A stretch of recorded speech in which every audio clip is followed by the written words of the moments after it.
Mbote na bino bandeko bana nzambe. Juste pour koyebisa bino ke tozwaki information ya lokuta. Kabila aza na Goma te. Kabila aza na RDC. Kabila aza toujours ti lelo libanda ya RDC. Mais bandeko panique générale na IDPS na Baluba. Na ebite so bo remarquer ngo Baluba bakomi ko loba po ba yoki kaka ke po ba kosi bango ke Kabila akoti na Goma. Bandeko, donc service de renseignement tellement Baluba batondi kuna ba yebi le côté isa mawa. Même na Goma bango pe baza na incertitude. Bakomi ko mituna me Kabila aza na Goma awa aza wapi? Poto soyo kana ba video partout ezuta ba Kinshasa Kabila aza na Goma. Mais biso awa tozomona Kabila te. Ba tamboli Goma mobimba ba moni Kabila pa ba mona ete Kabila aza na ete. Bon, bato a PPRD bango pe bazo kama abi. Mais biso tozana nouvelle wana te. Bato a PPRD na ba union sacrée bazana nouvelle wana te. Balobi chino bokuta zaki na Lubumbashi tango yoki kaka ke Kabila akomi na Goma mbala moko abandonné Lubumbashi akimi azongi ba ukini. Ndeko nanga bato azo gouverner mboka bazate le loko ba ibe loko te. Donc na ba Zakari baba baswe na ba muyaya kutu a suspendre PPRD na kini. Muyaya alobi fa kanga chile nani Kabila. Pourquoi? Parce que Kabila zana Goma. Di epesi bango pasi eperdema Kabila zana na Goma te. Na zuba formation sur lelo Kabila na Goma zate. Mutamona Kabila kuna zate. O Kabila lekile kigali lukuta. Bande kona na ibisa kimi no balaboni. Soki bomoni émission zo leka mutazo la kisayango moluba. Bolanda kote lukuta. Na ibisa kabino avant depuis 2018-19 rabana bino que un moluba est d'abord menteur. Un moluba est d'abord menteur. En Afrique centrale et pas une sorcellerie koyaka et bandaka et ça na kasai. Or, Satan, mon conseil à sorcellerie, c'est le père du mensonge. Donc, c'est tout à fait normal, batunaye pe base la menteur. Alors, bon, moni siko paye le kuta et uta. Bon, moni siko qui va saka le kuta, pourquoi? Parce que sorcellerie et banda pana bango. Ngai tem trazo le bango, moluba motazo le bango, na kola kisabino e. Pandeko, panique générale. Mais bandeko, ce que tu comprends, tout tu comprendre, pourquoi Bayoui Kabila a zongi baza so à l'est. Bandeko, pourquoi dit yo ndeko nanga congolais omituna, pourquoi baza à l'est? Parce que Kabila bima na RDC akenda ko sala ba cour na ye, il semblerait qu'Abima docteur Kabila. Pour amona qui a eu pouvoir na bu jeunesse a dirigé pendant 18 ans, a toujours jeune. Abitina ko tanga nanga akenda na ye. Mais bande ko nanga mutu moko alobitika bangi sa pe nini IDPS na Baluba azui kaka image ya kala. Bala moko abwaki yango Kabila na sima escorte ko sakana te. Balubi Kabila na Goma deko nangai service de renseignement incompétent ya RDC ale. Panique générale. Mouya yale. To suspendre Kabila. Kabila sera arrêté. Bakila ndako na babuki yango. Lelo nazo la kisabino babuki epai maison ya PPRD. Panzi yango. Tala bande kunanga. Tala batongo. Bawaranga ye ba village. Donc basale loko moko Kabila pa zela seka bango. Olive Lebe pa zela seka bango.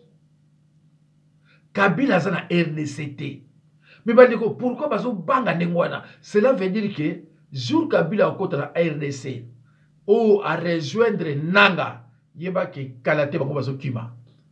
Parce que bozo banga mutu oyo a continuer yebutu te, ba service de renseignement kawo ba yebi loko mokote aner ba demia tout ça ba confirmer que Kabila azana Goma, zo azana na Goma te. panique générale. C'est là avec Sabino. Bande de Golanga Mawa. Ah.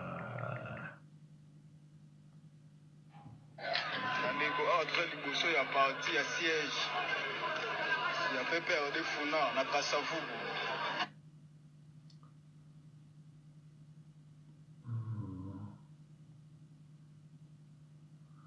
Ah, bandeko, portable, et comme comment ma voix, nga mouké.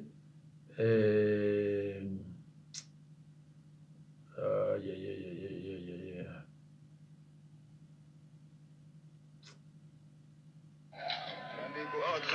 y a parti à siège. Il y a fait perdre des Founa, on a Kassavu. Au moins, on a dit que on a vu qu'il y a eu des fesses, ils sont vandalisés. Ils ont Pouka, Batumbi, ils sont en Kati. Ils sont en Kati, on a dit que Batumbi, Batumbi, ils ont mis ce qu'ils ont eu en Kati. Ils sont morts. Batumbi, ils sont en Kati. Batumbi, nyonso. On a en Kati. Batumbi, nyonso. Appuyé, biloko nyonso babuki bamesa atie moto na kati somba atie moto na kati biro ya prosek yango wana ekiki biloko nyonso vraiment ataki na moko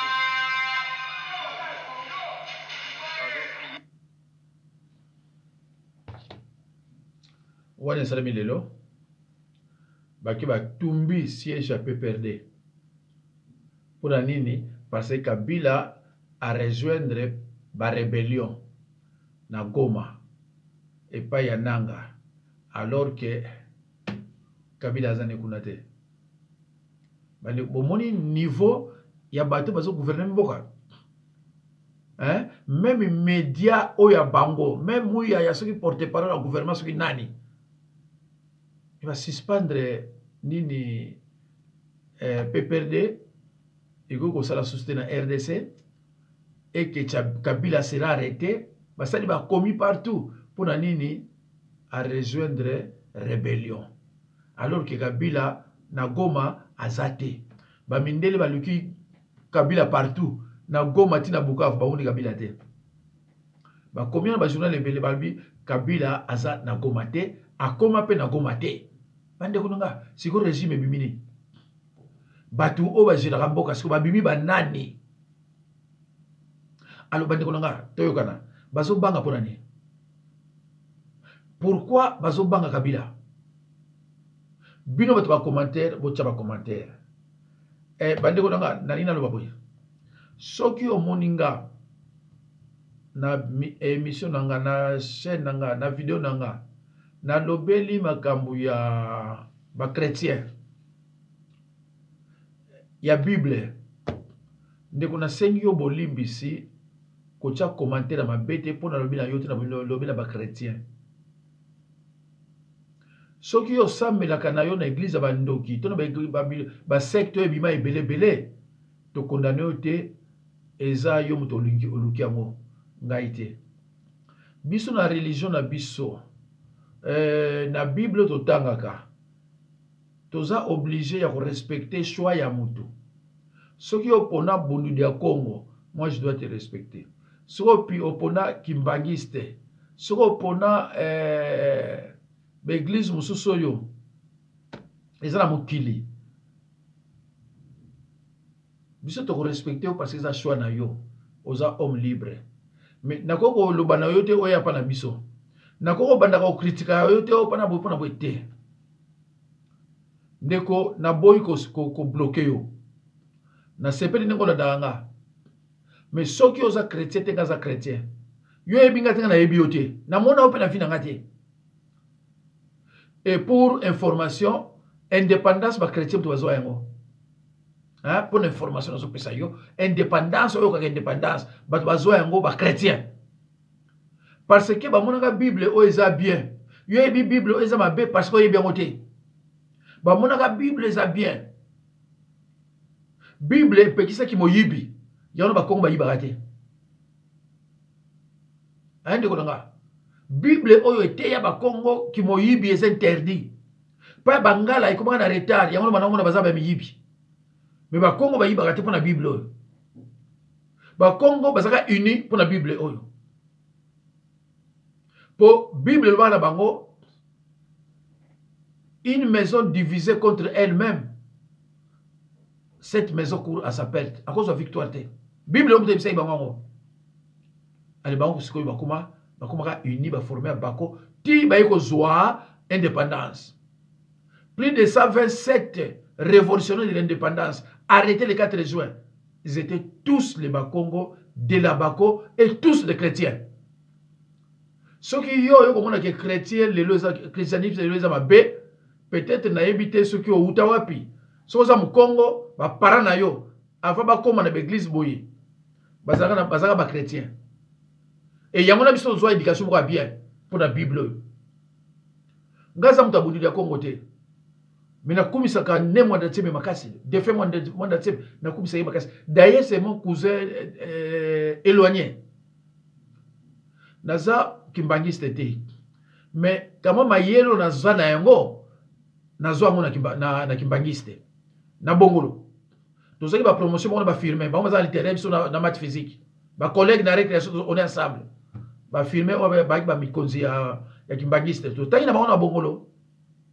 Avec le directeur, le préfet Mayola Malulendo, mais to bandaki na honoré. Papa honoré nani na bossé comment nani. Voilà. Donc, na critiquera jamais Kimbangiste, na critiquera jamais Bunudia Congo, na critiquera jamais ce que va taonda, ce que va nani. Non. Parce que toza libre, c'est la démocratie. Mutaza na liberté ya yé. Na lobby sur le kamuso pa mutu wa benga petit moko boye sur mwana a benga pa pesa conseil na za camarade na été to eba ni pété eza kamala o mingi to ba mako bibele apo ba musu bazana éducation moko eza ya malamu te à partir de neto le kaka pe ko pesa mutu idée azu éducation ba pesa conseil na mutu yebi mutu yo fréquentaka mutu bozana yeboye. Ce n'est pas que on moni Macron o yana pesa conseil, ça c'est quelle sorte d'éducation ça? Azo benganga pa pesa conseil po baluba ba okalisa kenga linga baluba te bonga na biso nga linga baluba so ba lobi kenga linga baluba te o me manga pa na linga baluba mais na so obligé ko la vérité. Ce n'est pas que pona linga baluba fona ba kota ka na lukuta ya ba comportement na bango ba caractère na bango non na so obligé ya ko la vérité. So yo moni kenga na linga baluba te tali yo ça ne me regarde pas ça. Bandeko ndenge to lekaka ndenge bochaka ba commentaire ndenge lakisaka mutu aza mutu mayele mutu auta na éducation ya famille ya malamu à partir de ba commentaire okomona ba tous ba commentaire mutu aza zoba essentiel o che commentaire mabeka yo eso ba nino côté omona ba ba commentaire mususu peut-être na bimaki libanda ou bien avec une information kwa mabe mais tant on reprendre nga pe na sepeli. Tant on reprendre nga pe na sepeli parce que ça humble. Mais yo ye o te ko ba makambo boyete yo ebinga nga na ebio o ko ba o te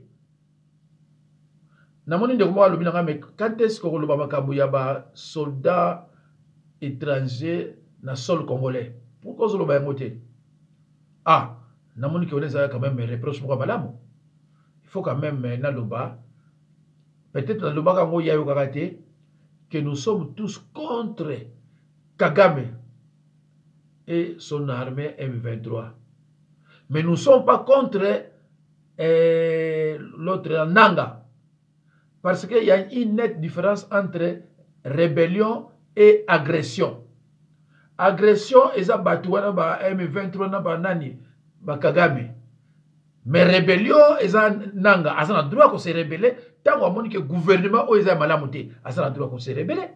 Donc on a cause la contre été mais on a contre ndé ko na banza qui réponse na ye mais mikolo ya parce que lobi na la wate mukona ya na osala pe émission moko boye na rappeler sous batuana Alors, bande konanga, pourquoi Tshilombo IDPS n'a pas louba de toute façon balouba nous sommes dans IDPS.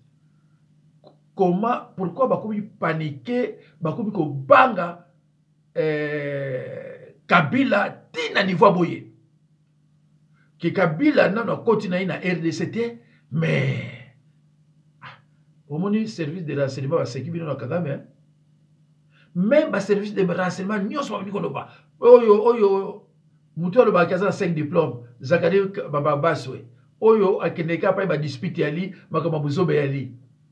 Yepe alobi babe tala siko abimi zoba ndeko nanga sosa na ba diplôme na yo koya ko se vanter que moi j'ai 5 diplômes boko biso toza na loko moko te tolobani j'ai 5 diplômes mais comportement na ye bagissement na ye ezo la ça vraiment te que mutu na diplôme parce que comportement mutu na diplôme même sa façon de parler et la ça que o na diplôme dernièrement a fingi moi si moko mais ce ko kinga fingi moi si wana olobi mais ce mec c'est un fou ndenga fingi moi sona ndekone muluba na biouye. Alors voilà pourquoi tous les fédéralisme parce que éducation y a ba insensé ya boy biso na côté. Alors bato boy soki ba ko fa na ba Congo eza mawa éducation ma base ka contagieuse rapidement et contaminera bato na basi na mibali ba impoli baziyebe loko mokote tala kuna nde batondi bango nyonso ba Kongo na bikolo so bafani nie bazotala ka bango parce que ezala Kabila ezala nanga contre Tshisekedi biso za contre toza pour Kabila toza biso pour nanga sauf toza jamais pour Tshisekedi donc quel que soit ndenge nini Congolais kozala contre Mulubate akozala pour Mulubate pour Tshisekedi pété.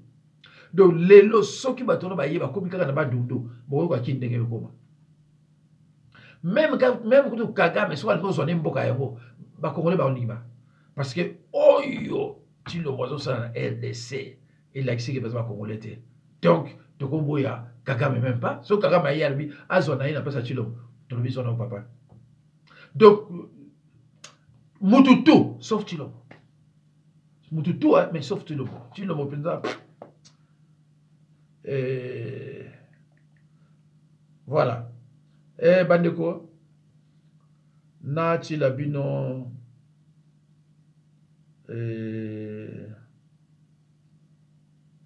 Tatawana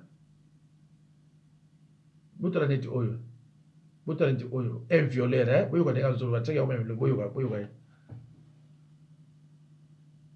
Quoi? Particulier. Oui, un problème particulier, oui, parce que c'est un Rwandais qui a dirigé le Congo. Ça, on ne peut pas nous l'accepter. Pardon? C'est un Rwandais qui a dirigé le Congo.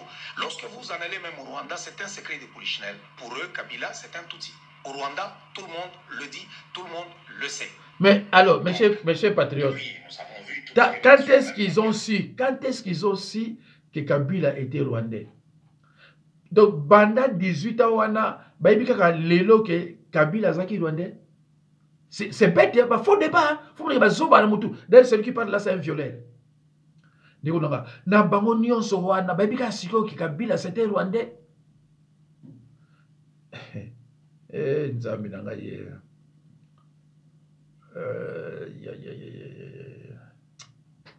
Naluka nanu tata wana nalakisa bino ye oyo azolobake sorcellerie ebanda na Kasai ekweya na Kasai boyoka ngo bino moko akwa papa mo oh là là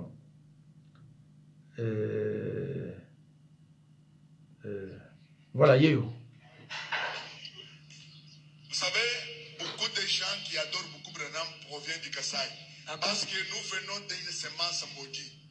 Parce que nos grands-parents, ils étaient des féticheurs qui adoraient des esprits méchants, qui adoraient des sorcelleries. Parce que la première sorcellerie en Afrique provient du Kasaï, qui s'appelle le Sao.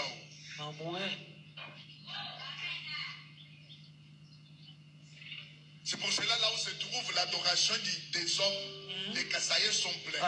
Si vous partez là où on maudit les gens, on fait des bêtises, C'est là où se trouve beaucoup de Kassai. Zambio Shakabutak, Bakasai Kebabu. Aka, Mungu yote ile abantu bavalaka mavazi mpaka Bakasai. Ndio pale. Jisa kabonga mukongo nchatukile. Bakasai. Ce sont des semences maudites qui viennent des cérémonies démoniaques. On a tombé dans ma cérémonie démoniaque. Monsieur ma micro yacht et laissez-vous que des micros. Parce que vous ne savez pas comment arranger les choses. Ce matin, je suis clair d'effacer toutes les choses qui sont dans votre caboche pour vous dire que le seul que vous allez mettre dans ta tête. Allo bandeko, Boyoki, Aza Kasaye, à reconnaître que Kindoki et Bandaka et Panabakuna Nakasaye. Yangwana, Omona Baluba, Baza Malamute. Voilà. Il y a besoin de baluba, baza malamu te. Voilà. Deux kadanu oyo, ya Pierrot Luwawa, Sir Kabila. Muluba, akotika laka muluba. Ozoka wakacha wana, nani, Pierrot Luwawa, muluba akotika la muluba. Ba o bazo landanga kuna, yepsa yibinyo biyo yipsa nanga. Na cercle secret na ye. Muluba zalate, même si on est intellectuel, même si on est gentil, qu'on est gentillesse, Muluba azalate. Si on est amateur ya koyoka, ayoka nga. Muluba aza muluba, ngaza musala nzambe, na tchaka eni pa batute. Mais Jésus-Christ a dit, je vous envoie comme des brebis au milieu des loups. Ce n'est pas un message qui pousse les gens à la haine, mais pour nous prévenir, la prudence. Soyez prudents. Alors, tant qu'on a osa haineux, mais non, je dis ce qui est vrai. Attention, attention, na cercle secret na yo, Muluba zalate. Muluba n'est pas congolais. Si vous boza mongo, Mukongo, mtabandundu, Kivusien, mtakisangani. Soka Muluba yewana moko. Je dis bien moko. Beaucoup sentir que oza mtu na bisote. Beaucoup sentir vite que oyo aza ya bisote. Alors so bakomi kaka deux ici li et on vient poisson. Donc Muluba en vrai parlant, Muluba za congolais. Soto lani bien Muluba za congolais. Tala oba sali na RDC. Sikoyo azuna ba villageois nyoso na aner na ba demia partout siko ba betika sukuska ba bango nyoso paniquer ba confirmer que Kabila aza na Goma. Kabila aza ni kunati. Ba suspendre parti à PPR de ko exister souté. Ba sali ba mikanda fo Kabila ba arrêter ba porter plainte sur la CPI. Kabila aza na RDCT. Tala sikoyo ni bimi. Tala ne ba sekiye. Toka oyo. Ça d'abord. Pour pleurer Kabila, Kabila c'est un homme vomi, Kabila c'est un homme honni. Kabila est arrivé en 97 avec des bottes en caoutchouc et des matelas sur la tête. Il en sort aujourd'hui milliardaire. Kabila, si on était dans un pays sérieux, Kabila devait nous rendre des comptes. Est-ce que vous vous rendez compte des mal que cet homme nous a fait? Où se trouve aujourd'hui le zoo botanique, le zoo zoologique de Kinshasa? Kabila a détruit ces choses-là pour créer Kingakati. $30 par enfant. Il faut y aller chaque dimanche. Comment vous pouvez expliquer qu'un individu venu dans les conditions que l'on sait, on l'a vu venir, puisse détenir aujourd'hui un domaine comme Kingakati? C'est-à-dire vous arrivez à l'entrée, pour arriver à la maison de Kabila, vous avez plus d'1 heure de route. Les meilleures routes du pays sont construites à Kingakati. Mais soyons sérieux. Kabila dispose de plus de 120 concessions minières à travers la République. Lisez le rapport Bloomberg, lisez le rapport Reuters. Les enfants de Kabila à l'âge de 14 ans disposaient déjà des concessions minières. Kabila dispose de plus de 70 entreprises qui coûtent des milliards de dollars américains. Cet homme est plus riche que le pays. Qui a oublié l'affaire Panama Papers avec sa sœur Jeannette Kabila? Zoro était qui avant qu'ils aillent? C'est une fausse histoire. Tout ce que vous dites là, c'est faux. Je vais vous donner la parole. Vous allez me donner raison. Je connais l'homme avec ses gesticulations. il va vous rendre la tâche difficile. Non, il a dit c'est fini. J'ai dit Kabila a-t-il Attendez. quelque chose Je vais vous donner la parole. de Kinshasa et avec ça Je vais vous donner la parole. dites-moi quel était ta Monicho, au jardin botanique. Monicho, vous allez pas la parole. D'accord. C'est les lions. C'est bon, et Monicho. c'est bon. Les crocodiles. C'est bon, Monicho. Dédé. Non. Monicho, je ne sais pas encore donner la parole. Attendez. Vous aurez du mal à retrouver. C'est un tomatier de Kingakati. Il a l'habitude de fréquenter la Kabylie. Et parmi les qualités de Kabila, c'est la gesticulation, c'est la masturbation. Et lui, il participe à ces régimes-là. Donc, dire aujourd'hui que nous allons regretter. Bandeko nanga. Elo na mona passe hein. Balou bata va sur pouvoir. Il parlait aussi le mal de Kabila. J'ai toujours dit, oh, Kabila a foutu la merde. Kabila a tué les gens de Bundu Congo. Kabila a volé. Kabila a acheté des avions. Kabila a fait ceci. Mais arrêtez-les. Si vous comprenez, mais vous kangaye. Bako kangaye te. Bako boyoka. Bako Kabila roya. Bako yoka bako soit commis. Mouta kangaye azate. Pourquoi? Parce que le pouvoir de la RDC est entre les mains de Kabila. Pouvoir eza na maboko ya Kabila. Et nani akokangaye?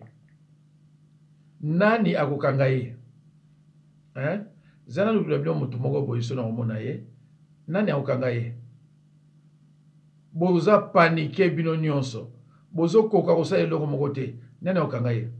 Kabila a fait ceci, a fait ceci. Mais bokangaye bandeko. Oh, quand tu l'as makelele, Kabila yibi, Kabila zamo yibi, Kabila boma. Mais bokangaye? Soyez comme un moment au kangaye, moi ba kangaye zate. Ah. Bandeko nanga.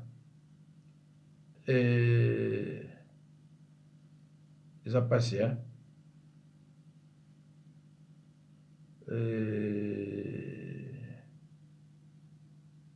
Tout à l'heure, nous sommes au monde. Ce qui quelque chose, Bolanda bien au Boyoka Awa. Ceux qui veulent vous perquisitionner, d'abord il faut tout à faire ce centre. Vous gagnez nyonso. C'est ça, on vous dans la Lyon. Pendant ce temps, les Congolais vont jouer à chômeur.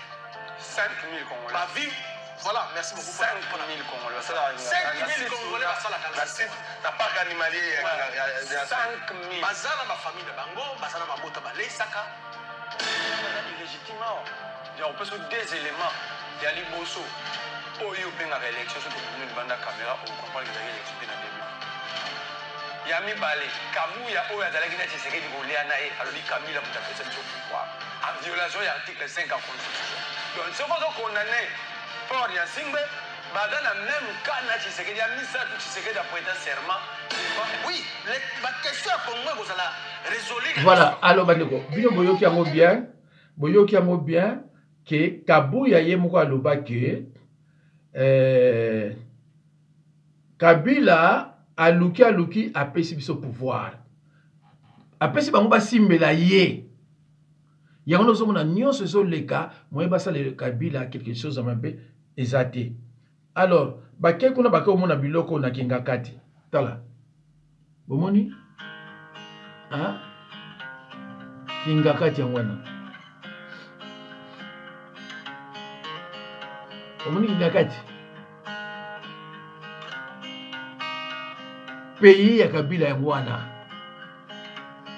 bakuti kuna ba avion bomoni o Kabila somba na mbongo ya RDC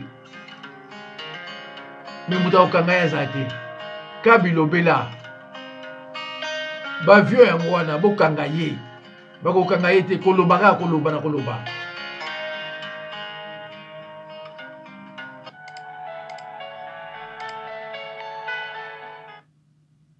Bomoni bande kulanga na Kingakati ba avion mais nani akokanga Kabila hein oyo akokanga Kabila nani kaka koloba oh boye oh boye oh boye oh boye toyoka oyo. Qu'est-ce qui s'est passé, les amis? Tshisekedi est un sanguinaire. Tshisekedi est un criminel, les amis. À cause de Sabana Yabato, Kobomi Sabana Yabato. Deuxième élément que je vais vous donner, les amis. J'ai vu les gens se réjouir au Basu Goma. Mais par quelle magie ces gens peuvent prendre des Goma, peuvent prendre des Kavumu? Qu'il me soit permis de vous rappeler ici que Goma était le centre névralgique de la sécurité et de la défense du régime Tshisekedi. Tshisekedi avait 40 000 hommes postés à Goma. Tshisekedi avait une artillerie insolente à Goma. Il y avait les FARDC à Goma. Il y avait les Sud-Africains à Goma. Il y avait la MONUSCO à Goma. Les Malawites à Goma. Il y avait les Burundais à Goma. Il y avait les Ouazalendo à Goma. Il y avait les FDLR à Goma. Ces dispositifs n'ont pas réussi à protéger la ville. Nanga et ses alliés ont réussi à faire sauter ces dispositifs-là. Les Sud-Africains ont été tués, les Burundais ont été tués, les FARDC ont été tués, les Ouazalendo ont été tués. On a ramassé leurs corps comme des Makelele. Mais plus d'un mois ou 2 mois plus tard, on vient nous dire que des Ouazalendo vont récupérer Goma. Est-ce que c'est logique? Avant même Naloba, c'est logique. Donc là où les armées régulières, les Sud-Africains, les Malawites, les Burundais, la MONUSCO, les FARDC, les mercenaires roumains, là où tout ce monde-là, 40 000 hommes avec toute l'artillerie lourde qu'ils avaient, là où ces hommes ont échoué, comment vous pouvez imaginer que 50, 200 Ouazalendo, avec des Kalachnikov à la main, peuvent réussir là où tout ce monde-là a échoué? C'est une folie. En réalité, c'est des actes criminels de M. Tshisekedi. Tshisekedi transforme les Ouazalendo aujourd'hui à un mouvement terroriste qu'il utilise pour s'aimer la terreur. C'est une opération kamikaze. La vie à Banoan les a représenté de l'autre côté.